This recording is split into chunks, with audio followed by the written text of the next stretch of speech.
The frequent flare-ups in Wajir and Mandera have come with many theories, but the conflict doesn't seem to end. KTN's Wafula spent a few days in the area speaking to victims from both sides. And as he now reports, the conflict is complex and ending it may take more than just a few meetings in Nairobi.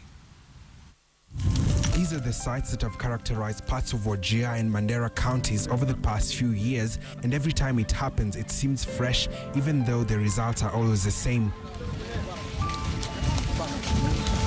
Multiple deaths, displaced families, and more questions with hardly any answers.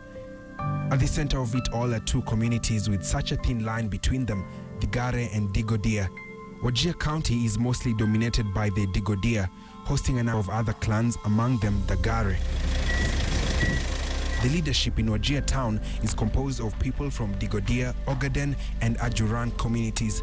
The Gares are the minority here, although they have some of their own in the county assembly.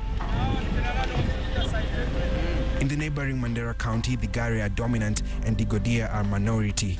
We have been here in Wajir and we've had a chance to talk to people from both the communities, and their sentiments are the same. All they want is peace. A number of theories also came up as to why they believe these clashes have been ongoing.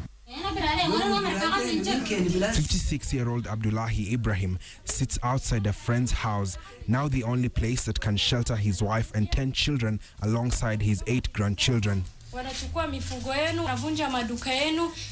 Even his role as the chairperson of the Gari community in Wajir town could not give him immunity from the wrath of the youth who are torching houses of those who are not from their community. Lakini hapa hakuna siasa ya gari ya siasa wa Digodia, lakini mali ya bandi ya Mandera huko Ramo wanapigana sababu ya siasa, lakini hapa hakuna siasa.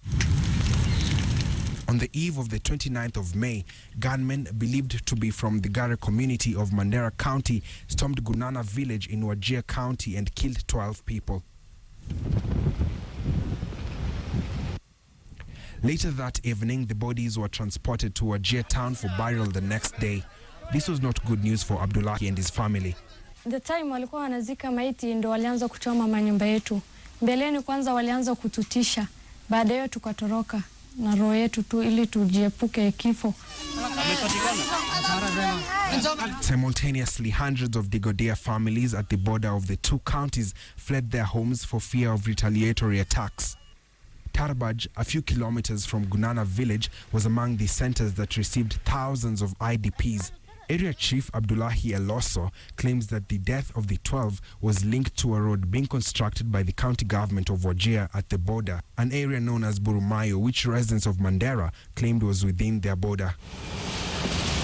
According to him, after the first attack that led to the death of 3 people, leaders from both counties met and opted to halt the construction until a proper solution to the boundary conflict was found. However, this was not done. On the day that we actually agreed the roadworks to stop, I think the next day is when the killings happened. In fact, the contractor was demobilizing his people from the site. And you know, this is bush clearing, so it's over a long stretch. So by the time he went to call back his guys, you know, he came back with the bodies. Conflict analyst Salah Abdi believes the conflict in the region is bigger than border lines. How do we stop the conflict? There are 2 ways. Allow it to run its course. It's one way. It's radical, it is dangerous, and it is illogical to do that. And I think the tribal politicians and the people who are actually doing this, that might be what they're looking at.